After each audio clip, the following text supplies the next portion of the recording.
নমস্কাৰ স্বাগতম জনাইছো আপোনালোক সকলোকে মোৰ চেনেললৈ আৰু এই ভিডিঅ'লৈ আপোনালোক সকলোকে মোষ্ট ওয়েলকাম। আজিৰ ভিডিঅ'টোৰ বিষয়বস্তু হৈছে যিসকলৰ জন্মৰ তাৰিখ যিকোনো মাহৰ 5, 14 আৰু 23 অৰ্থাৎ যাৰ জন্মৰ সংখ্যাৰ মূল্যাংক 5 এইকেইটা তাৰিখত জন্ম লাভ কৰা ব্যক্তিৰ অহা দুমাহ সময়ৰ ভিতৰত জীৱনত কি মহা পৰিৱৰ্তন হ'ব, জীৱনত কি বিশেষ ঘটনা হ'ব, সেই বিষয়ে মই আজি তেৰতৰ জৰিয়তে চাবলৈ ওলাইছো। এয়া হৈছে জেনাৰেল কালেক্টিভ টাইমলেছ ৰিডিং, অৰ্থাৎ আপোনালোকে যিদিনাখন ইউটিউবত মোৰ এই ভিডিঅ'টো চাব সেইদিনাৰ পৰাই আপোনালোকৰ সময় নিৰ্ধাৰণ কৰা হ'ব। তেন্তে আহক পলম নকৰি এতিয়া ভিডিঅ'টো আৰম্ভ কৰোঁ। আপোনালোকে চকু মুদি আপোনালোকৰ আৰাধ্য দেৱতাজনৰ লগত এক সংযোগ স্থাপন কৰিবৰ বাবে চেষ্টা কৰক, তেওঁৰ নাম লওক, তেওঁক স্তুতি কৰক। সেই প্ৰভু, সেই ইউনিভাৰ্ছ যিসকলৰ জন্মৰ তাৰিখ যিকোনো মাহৰ 5, 14, 23 তেওঁলোকৰ জীৱনত অহা দুমাহ সময়ত কি বিশেষ ঘটনা, কি বিশেষ পৰিৱৰ্তন হ'বলগীয়া আছে সেই বিষয়ে মোক জানিব দিয়া। জয় বজৰংবলী, জয় বজৰংবলী, জয় বজৰংবলী। কাৰ্ডসমূহ শাফলিং কৰিলো, অলৰেডি হাইলি এনাৰ্জাইজড কৰা আছে। এতিয়া মই ইয়াৰ পৰা তিনিখন কাৰ্ডছ লওঁ, ইউ শেপত লৈ লওঁ মই কাৰ্ডসমূহ। এতিয়া তিনিখন কাৰ্ডছ মই অলৰেডি ললো আৰু এতিয়া মই গাইডেন্স কাৰ্ড ল'ম। এইখন হৈছে মেইন কাৰ্ড, গাইডেন্স কাৰ্ড লৈছো এইখন। ঠিক আছে, এতিয়া আকৌ কাৰ্ডসমূহত কি আছে চাওঁ। বৰ সুন্দৰ কাৰ্ড আহিছে, the lovers. Twin flame partner card বুলি ক'ব পাৰি, দ্য টাৱাৰ। একো নাই, লাইফত সকলো ধৰণৰ এক্সপেৰিয়েঞ্চে হয় আমাৰ। 10 of cups and the guidance card is Ace of Pentacles. Mixed এনাৰ্জিৰ কাৰ্ডছ আহিছে। কাৰ্ডসমূহ যথেষ্ট ভাল বুলিয়ে ক'ব পাৰি। ক'বলৈ গ'লে জীৱনত এই সময়ছোৱাত আপোনালোকৰ নানা ধৰণৰ অভিজ্ঞতা হ'ব। প্ৰথম কাৰ্ডখন হৈছে দ্য লাভাৰ্ছ। চ' মই কাৰ্ডসমূহৰ পজিটিভ আৰু নেগেটিভ ছাইড দুইটাই কৈ দিম, গতিকে আপোনালোকে দুইটা দিশেই জানিবলৈ আৰু বুজিবলৈ চেষ্টা কৰিব, যাতে পৰৱৰ্তী সময়ত আপোনালোকে যিসমূহ জীৱনত অবষ্টেকলছ পায় সেইসমূহ, অৰ্থাৎ যিসমূহ বাধা বিঘিনি পায় সেইসমূহ যাতে আপোনালোকে সুন্দৰকৈ পাৰ হৈ যাব পাৰে, অভাৰকাম কৰি যাব পাৰে। প্ৰথম কাৰ্ডখন হৈছে দ্য লাভাৰ্ছ।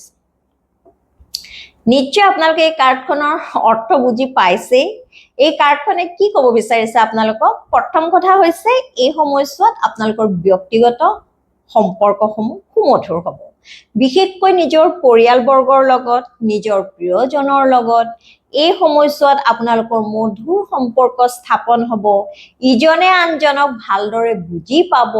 নতুবা যিসকল ছিংগল হৈ আছে এই সময়ছোৱাত হয়তো আপোনালোকৰ জীৱনত এনে এক ব্যক্তিৰ আগমন হ'ব পাৰে যিসকলৰ লগত হয়তো আপোনালোকৰ জন্মান্তৰৰ এক সম্পৰ্ক আছে, যিসকলৰ লগত আপোনালোকৰ হয়তো তৎক্ষণাত একো সম্পৰ্ক স্থাপন হোৱা নাই। ঈশ্বৰৰ ইচ্ছাত, প্ৰভুৰ ইচ্ছাত, নতুবা আপোনালোকৰ কাৰ্মিক ডেট বুলি ক'ব পাৰে, আপোনালোকৰ কৰ্মফল বুলি ক'ব পাৰে, কৰ্মফল স্বৰূপে সেই ব্যক্তিজনক হয়তো আপোনালোকে জীৱনত পাব পাৰে। গতিকে এই সময়ছোৱাত যথেষ্ট পজিটিভ সময় বুলি ক'ব পাৰি। এইখিনিতে এটা কথা কম, মোৰ অলপ কাহ হৈ আছে মানে এচিড থাকি। এইখিনিতে মই এইটোৱে ক'ব বিচাৰিছো যে এই সময়ছোৱাত সকলোৰে জীৱনত যে কোনোবা ভাল ব্যক্তিৰ আগমন, অৰ্থাৎ 5, 14, 23 এই তিনিটা তাৰিখত থকা ব্যক্তিৰ, এই তিনিটা তাৰিখত জন্ম হোৱা ব্যক্তিৰ জীৱনত যে ভাল ব্যক্তিৰে আগমন হ'ব, খুব ভাল পাৰ্চন যে আপোনালোকৰ জীৱনত এন্ট্ৰি মাৰিব, ঠিক তেনেকুৱাও নহয়। এটা কথা মই সকলো ভিডিঅ'তে কওঁ যে জীৱনত কোনোবা নতুন ব্যক্তিৰ যদি আপোনালোকে আগমন বিচাৰিছে, জীৱনত যদি আপোনালোকে বিশেষকৈ প্ৰেমৰ ক্ষেত্ৰত, ব্যক্তিগত সম্পৰ্কৰ ক্ষেত্ৰত কাৰোবাৰ লগত এক লং লাষ্টিং সম্পৰ্ক গঢ়ি তুলিবলৈ চেষ্টা কৰিছে, তেন্তে সেই ব্যক্তিজনৰ বিষয়ে আপোনালোকে ভালদৰে জানি ল'ব। বিশেষকৈ তেওঁৰ মনটো, তেওঁৰ এনাৰ্জি লেভেলক আপোনালোকে বুজিবলৈ চেষ্টা কৰিব যে প্ৰকৃততে সেই ব্যক্তিজনৰ লগত আপোনালোকে এডজাষ্ট হ'ব পাৰিব নে নোৱাৰে। হয়, এই সময়ছোৱাত খুব ভাল ব্যক্তিৰে আপোনালোকৰ জীৱনত আগমন হ'ব লাগে, কিন্তু কাৰোবাৰ ক্ষেত্ৰত এনেকুৱা হ'ব পাৰে যিহেতু এই কাৰ্ডখনৰ লগত আমাৰ কৰ্মফলো জড়িত হৈ আছে, প্ৰতিখন কাৰ্ডৰ লগতে আমাৰ নিজৰ কৰ্মফল জড়িত হৈ আছে। গতিকে কাৰোবাৰ ক্ষেত্ৰত এনেকুৱা হ'ব পাৰে যে অতীতত যদি আপোনালোকে কাৰোবাৰ অন্তৰত আঘাত দিছিল, নতুবা আপোনালোকে পূৰ্বৰ জন্মতো হওক কাৰোবাৰ লগত যদি কিবা আপোনালোকে অন্যায় কৰিছিল বা কাৰোবাক আপোনালোকে চিটিং কৰিছিল বা ঠগিছিল, সেই ব্যক্তিজনে হয়তো এই সময়ছোৱাত আপোনালোকৰ জীৱনলৈ আহিব পাৰে। পোনপ্ৰথমে সেই ব্যক্তিজনক হয়তো আপোনালোকে কেনে ধৰণৰ ব্যক্তি সেয়া চিনাক্তকৰণ কৰোঁতে, আইডেন্টিফাই কৰোঁতে ভুল কৰিব পাৰে। কিন্তু আপোনালোকৰ যদি বেয়া কৰ্মৰ ফলস্বৰূপে সেই ব্যক্তিজনক পাইছে, তেন্তে এই সময়ছোৱাত সেই ব্যক্তিজনে কিন্তু আপোনালোকৰ জীৱনত নানা ধৰণৰ ঘাত প্ৰতিঘাতৰ সৃষ্টি কৰিব। হয়, আমাৰ জীৱনত যিসকল ব্যক্তিৰ লগত আমি এক গভীৰ সম্পৰ্কত স্থাপন কৰোঁ, এক ক'বলৈ গ'লে জন্মান্তৰ বান্ধোনত, অৰ্থাৎ জন্ম মৃত্যু বিবাহ কোনেও ক'ব নোৱাৰে, সেয়া ঈশ্বৰৰ ইচ্ছা, বিবাহৰ বান্ধোনৰ দ্বাৰা বা নতুবা এক প্ৰেমৰ ডিপ ৰিলেশ্যনশ্বিপ আমি যাৰ লগত গঢ়ি তোলো, সেই ব্যক্তিজন আমাৰ ক'বলৈ গ'লে কৰ্মফলৰ ফলতেই আমি পাওঁ। পূৰ্বতে যেনে ধৰণৰ মই আগতে ক'লো কৰ্ম কৰিছিলো, তাৰ প্ৰতিদান হিচাপে সেই ব্যক্তিজনক আমি পাওঁ। যদি পূৰ্বতে আপোনালোকে খুব ভাল কাম কৰিছিল, যদি আপোনালোকে কাৰোবাক নিস্বাৰ্থভাৱে সহায় কৰিছিল, তেন্তে এই সময়ছোৱাত ঈশ্বৰে এজন ভাল ব্যক্তিৰ আপোনাৰ জীৱনত হয়তো আগমন কৰাবলৈ গৈ আছে, যি হয়তো আপোনালোকক জীৱনৰ বিভিন্ন ক্ষেত্ৰত যথেষ্ট সহায় সহযোগিতা আগবঢ়াব। এয়া হৈছে ব্যক্তিগত জীৱনৰ কথা।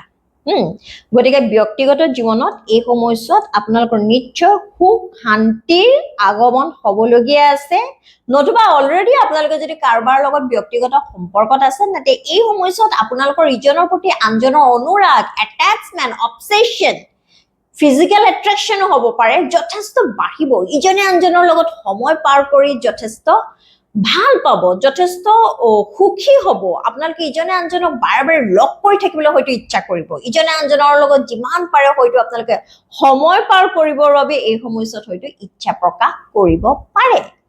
এয়া হৈছে প্ৰেমৰ কথা। কিন্তু প্ৰেমত নিমগ্ন হৈ থাকোঁতে আপোনালোকে জীৱনৰ প্ৰকৃত বাস্তৱৰ কথা কিন্তু পাহৰি নাযাব। হয়, আমি যেতিয়া প্ৰেমত পৰোঁ, আমি যেতিয়া কাৰোবাক ডিপলি, অৰ্থাৎ অন্তৰ সৈতে অন্তৰ গভীৰতাৰ পৰা যেতিয়া ভাল পোৱা আৰম্ভ কৰোঁ, আচলতে কথাবিলাক মোৰ মনত বহুত আছে, লাহে লাহে মুখত ওলাবলৈ আৰম্ভ কৰিছে, যিহেতু মই এনাৰ্জি লেভেলটো ভিতৰত যথেষ্ট হাই অনুভৱ কৰিছোঁ, সেইটো কাৰণে।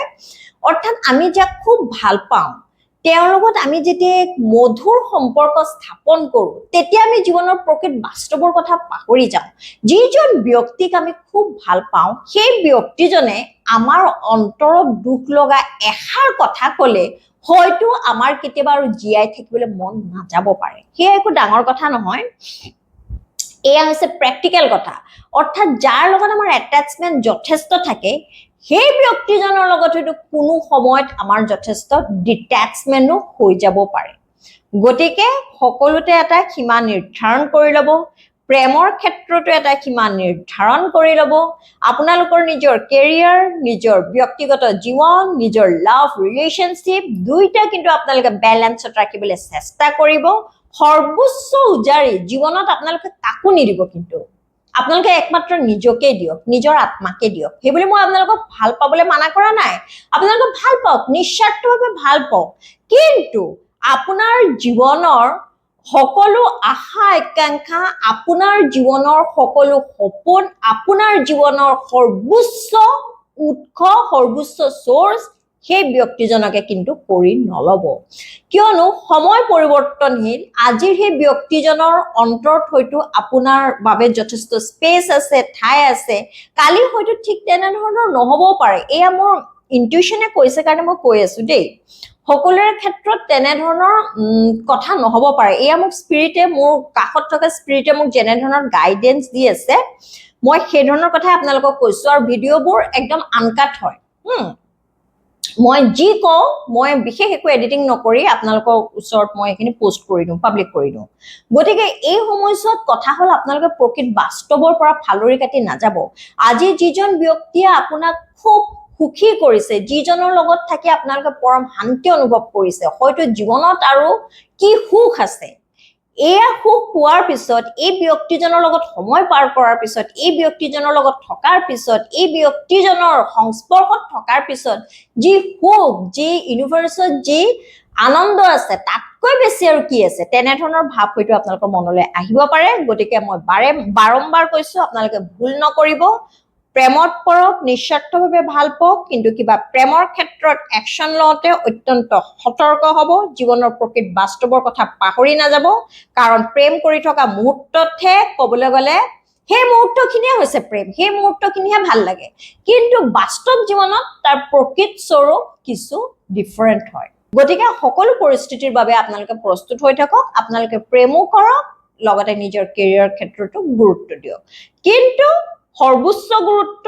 আপোনালোকে নিজৰ মনটোক দিব, নিজৰ এনাৰ্জিক দিব, নিজৰ আত্মাক দিব। লগতে কেৰিয়াৰ পইণ্ট অফ ভিউৰ পৰা যদি চাওঁ, এই সময়ছোৱাত হয়তো কোনোবা সদাশয় ব্যক্তিয়ে আপোনালোকক নিজৰ কেৰিয়াৰ ক্ষেত্ৰত যথেষ্ট সহায় কৰিব পাৰে। হয়তো এই সময়ত ষ্টুডেণ্টসকলে নিজৰ ফ্ৰেণ্ডছৰ পৰা, নিজৰ কোনোবা হয়তো ভাল বন্ধুৰ পৰা যথেষ্ট পঢ়া শুনাৰ ক্ষেত্ৰত উপকৃত হ'ব পাৰে, নতুবা বিভিন্ন ধৰণৰ ফিল্ডত আপোনালোকে যদি কালচাৰেল ফিল্ডতো আছে, আপোনালোকে যদি এণ্টাৰটেইনমেণ্ট ফিল্ডত আছে, আপোনালোকে যদি মুভিজ কৰে, ড্ৰামা কৰে, নতুবা আপোনালোকে যদি খেলা ধূলা কৰে, এই সকলোবোৰ ক্ষেত্ৰত এই সময়ছোৱাত আপোনালোকক কোনোবাই যথেষ্ট কিন্তু সহায় কৰিব পাৰে, ভাল গাইডেন্স দিব পাৰে।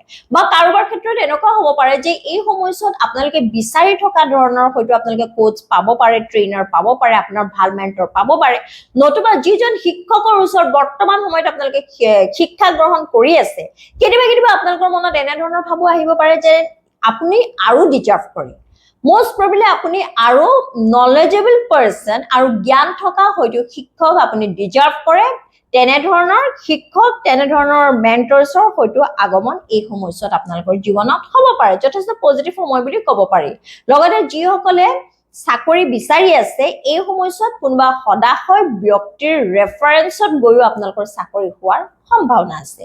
চাকৰি হ'লে আপোনালোকৰ নিজৰ টেলেণ্টছৰ ভিত্তিতে হ'ব, কিন্তু ধৰি লওক আপোনালোকে প্ৰমোচনৰ ক্ষেত্ৰতে হওক, নতুবা ট্ৰান্সফাৰৰ ক্ষেত্ৰতে হওক, যদি এইবিলাক কৰ্মত আপোনালোকৰ বেলেগৰ কাৰোবাৰ সহায় লাগে, তেন্তে কোনোবা সদাশয় ব্যক্তিয়ে এই সময়ছোৱাত হয়তো আপোনালোকক যথেষ্ট সহায় কৰিব পাৰে। লগতে বেপাৰ বাণিজ্যৰ ক্ষেত্ৰত আপোনালোকে যদি বিজনেছ কৰি আছে, এই সময়ছোৱাত বিজনেছ পাৰ্টনাৰৰ পৰা আপোনালোকে যথেষ্ট হেল্পফুল হ'ব পাৰে। লগতে এই সময়ছোৱাত, এই 2 মাহ সময়ৰ প্ৰথম ভাগত যিসকলে বিজনেছ কৰিব বিচাৰিছে, পাৰ্টনাৰশ্বিপ বিজনেছ যদি আৰম্ভ কৰে, তেন্তে যথেষ্ট উপকৃত হ'ব, কিয়নো এই কাৰ্ডখনে পাৰ্টনাৰশ্বিপৰ বিষয়েও আমাক বুজায়। ঠিক আছে, প্ৰথম কাৰ্ড। এতিয়া হওক দ্বিতীয় কাৰ্ড। মই যে আপোনালোকক কৈছিলো যে প্ৰেম কৰক, প্ৰেমত পৰক, ব্যক্তিগত সম্পৰ্কৰ ক্ষেত্ৰত কাৰোবাক হিয়া উজাৰি ভাল পাওক, নিস্বাৰ্থভাৱে ভাল পাওক, কিন্তু নিজৰ সৰ্বোচ্চ কিন্তু আপোনালোকে বেলেগক দি নিদিব। মধ্যভাগৰ সময়খিনিত মই বিশেষকৈ আপোনালোকে অন্তৰত কিবা ব্যক্তিগত সম্পৰ্কৰ ক্ষেত্ৰত আঘাত পোৱা দেখিবলৈ পাইছো। গতিকে সকলো ক্ষেত্ৰতে এটা বেলেঞ্চ ৰাখিব। 2 মাহ সময়ৰ মধ্যভাগৰ সময়খিনিত হয়তো আপোনালোকে নিজৰ কেৰিয়াৰ ক্ষেত্ৰতো কিবা চেলেঞ্জিং ফেজ হয়তো ফেচ কৰিবলগীয়া হ'ব পাৰে, কিবা হয়তো ষ্ট্ৰাগল ফেচ কৰিবলগীয়া হ'ব পাৰে, নতুবা চাকৰিৰ ক্ষেত্ৰত এই সময়ছোৱাত আপোনালোকৰ হয়তো যথেষ্ট তিতা মিঠা অভিজ্ঞতা হ'ব পাৰে। এনেকুৱা হ'ব পাৰে যে এই সময়ছোৱাত হয়তো কেলকুলেশ্যনবিলাক আপোনালোকৰ নিমিলিব পাৰে, হয়তো আপোনালোকে যেনেকৈ এক্সপেক্ট কৰিছিল তেনেধৰণৰ হয়তো ৰিজাল্ট নাপাব পাৰে, বা এই সময়ছোৱাত কোনো ক্ষেত্ৰত আপোনালোকৰ অন্তৰ একেবাৰে কাষৰ ব্যক্তিয়ে হয়তো অন্তৰত আঘাত দিব পাৰে। গতিকে এই সময়ছোৱাত আপোনালোকে ধৈৰ্য ধৰি থাকিব। হয়তো তেনেধৰণৰ ঘটনা নহ'ব পাৰে যে আপোনালোকৰ কিবা হাৰ্ট ব্ৰেকিং নিউজ আপোনালোকে পাব, কিবা আনএক্সপেক্টেড আশা নকৰা বাতৰি যে আপোনালোকে পাব, তেনেকুৱা নহ'বও পাৰে, কিন্তু তেনেধৰণৰ হোৱাৰ সম্ভাৱনা আছে। গতিকে মিডৰ যিখিনি সময়, মধ্যভাগৰ 2 মাহ সময়ৰ মধ্যভাগৰ যিখিনি সময়, সেই সময়খিনিত আপোনালোকে কিছু ধৈৰ্য ধৰা উচিত। হয়তো এই সময়খিনিত ইউনিভাৰ্ছে, ঈশ্বৰে আপোনালোকৰ পৰা কিবা হয়তো পৰিৱৰ্তন বিচাৰিছে, হয়তো কাৰোবাৰ প্ৰতি আপোনালোকৰ মাইণ্ডছেট যেনে ধৰণৰ থকা উচিত আপোনালোকৰ হয়তো তেনেধৰণৰ নাই, হয়তো কাৰোবাক আপোনালোকে দৰকাৰতকৈ বেছি বেয়া বুলি ভাবিছে, নতুবা কাৰোবাক হয়তো আপোনালোকে দৰকাৰতকৈ বেছি ভাল বুলি ভাবিছে। গতিকে ইউনিভাৰ্ছে এই সময়ছোৱাত আপোনালোকক এটা লেচন দিব বিচাৰিছে, আপোনালোকক এটা শিক্ষা দিব বিচাৰিছে যে এই সময়ছোৱা হৈছে আপোনালোকৰ পৰিৱৰ্তনৰ সময়। গতিকে এই সময়ছোৱাত হয়তো আপোনালোকৰ চিন্তাধাৰাৰ পৰিৱৰ্তন হ'ব পাৰে, নতুবা আপোনালোকৰ কেৰিয়াৰ কিবা পৰিৱৰ্তন হ'ব পাৰে। এই সকলো ধৰণৰ পৰিৱৰ্তনৰ লগত নিজকে সাঙুৰি সময়ৰ গতিৰ লগত মিলাই চলিবৰ বাবে এই সময়ছোৱাত আপোনালোকে কিন্তু নিজকে সম্পূৰ্ণ প্ৰস্তুত কৰি ৰাখিব। তৃতীয় কাৰ্ডখন হৈছে 10 of Cups, খুব সুন্দৰ কাৰ্ড। প্ৰথম আৰু দ্বিতীয় কাৰ্ডখন খুব সুন্দৰ কাৰ্ড। প্ৰথম কাৰ্ডখনে আপোনালোকৰ জীৱনত আশাৰ ৰেঙনি কঢ়িয়াই আনিছে, দ্বিতীয় কাৰ্ডখনে জীৱনত কিছু আপোনালোকক তিতা মিঠা অভিজ্ঞতা দিছে, আপোনালোকক এটা ক'বলৈ গ'লে লাহেকে হ'লেও ঝটকা দিছে যাতে আপোনালোকে আৰু নিজকে কাৰেকশ্যন কৰি লয়, নিজকে শুদ্ধ কৰি লয়। আৰু তৃতীয় কাৰ্ডখন দেখিছেনে কিমান সুন্দৰ কাৰ্ড। এই কাৰ্ডখনৰ পজিটিভ এনাৰ্জি আপোনালোকে কিন্তু ক্লেইম কৰিবলৈ নাপাহৰিব। 10 of Cups এই কাৰ্ডখন হৈছে যথেষ্ট স্পিৰিচুৱেল কাৰ্ড, পাৰফেকশ্যনৰ কাৰ্ড, হেপিনেছৰ কাৰ্ড, জীৱনত সকলো ধৰণৰ আশাসমূহ পূৰণ হোৱাৰ কাৰ্ড বুলিও ক'ব পাৰি। এই দুমাহ সময়ৰ শেষৰ সময়খিনিত আপোনালোকে নিজৰ লক্ষ্যত উপনীত হ'ব, আপোনালোকৰ ব্যক্তিগত জীৱনসমূহ সুমধুৰ হ'ব, আপোনালোকে নিজৰ ব্যক্তিগত জীৱনৰ ক্ষেত্ৰত যথেষ্ট শান্তি অনুভৱ কৰিব, সুখী হ'ব, আপোনালোকৰ হয়তো সংসাৰ সম্পূৰ্ণ হ'ব পাৰে, লগতে সন্তানৰ ক্ষেত্ৰতো আপোনালোকে হয়তো কিবা গুড নিউজ লাভ কৰিব পাৰে, নতুবা আপোনালোকৰ অলৰেডি যদি সন্তান আছে এই সময়ছোৱাত আপোনালোকৰ সন্তানে নিজৰ ব্যক্তিগত জীৱনত যথেষ্ট উন্নতি কৰিব পাৰে। লগতে এই সময়ছোৱাত আপোনালোকে কিন্তু ফাইনেন্সিয়েলি যথেষ্ট গেইন কৰিবলৈ, আৰ্থিকভাৱেও যথেষ্ট স্বাৱলম্বী হ'বলৈ, আৰ্থিকভাৱেও যথেষ্ট টনকিয়াল হ'বলৈ সক্ষম হ'ব। এই সময়ছোৱাত আপোনালোকে নিজৰ ফেমিলিৰ পৰাও ছাপোৰ্ট লাভ কৰিবলৈ সক্ষম হ'ব। গতিকে এই 3 মাহ সময়ৰ ভিতৰত এই 2 মাহ সময়ৰ ভিতৰত যদি মই চাওঁ, এই 2 মাহ সময়ৰ শেষৰ সময়খিনি সবাতোকৈ সুমধুৰ সময় বুলি ক'ব পাৰি।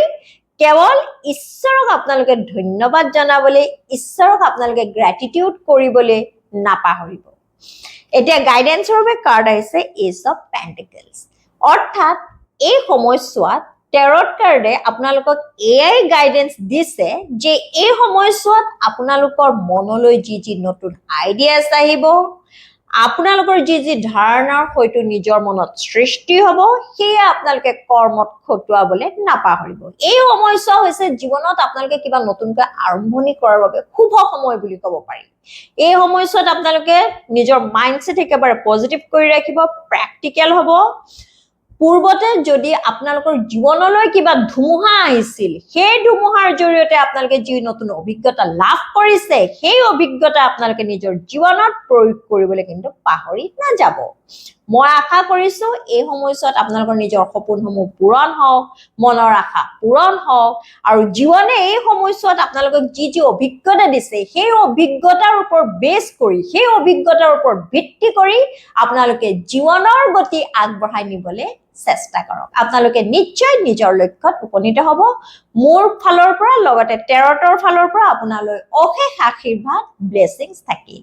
তেনে মোৰ প্ৰিয় ভিউৱাৰ্ছ, এয়া হ'ল যিসকল জাতক জাতিকাৰ জন্মৰ তাৰিখ যিকোনো মাহৰ 5, 14 আৰু 23 এই 3টা তাৰিখত জন্ম লাভ কৰা ব্যক্তিসকলৰ জীৱনত অনাগত 2 মাহ সময়ত জীৱনত কি মহা পৰিৱৰ্তন হ'ব, জীৱনত কি বিশেষ ঘটনা হ'ব, তাৰে ধাৰণা, থুলমূল ধাৰণা বুলি ক'ব পাৰে। আজিৰ ভিডিঅ'টো চাই যদি আপোনালোকৰ ভাল লাগিছে তেন্তে নিশ্চয় আজিৰ ভিডিঅ'টো লাইক কৰিব, শ্বেয়াৰ কৰিব আৰু মোৰ চেনেলটো ছাবস্ক্ৰাইব কৰিব। সকলোৱে সুস্থ থাকক, লগতে সদায় হাঁহি থাকক, তাৰে কামনা কৰি আজিলৈ আহিছো। জয় শ্ৰী ৰাম, জয় বজৰংবলী।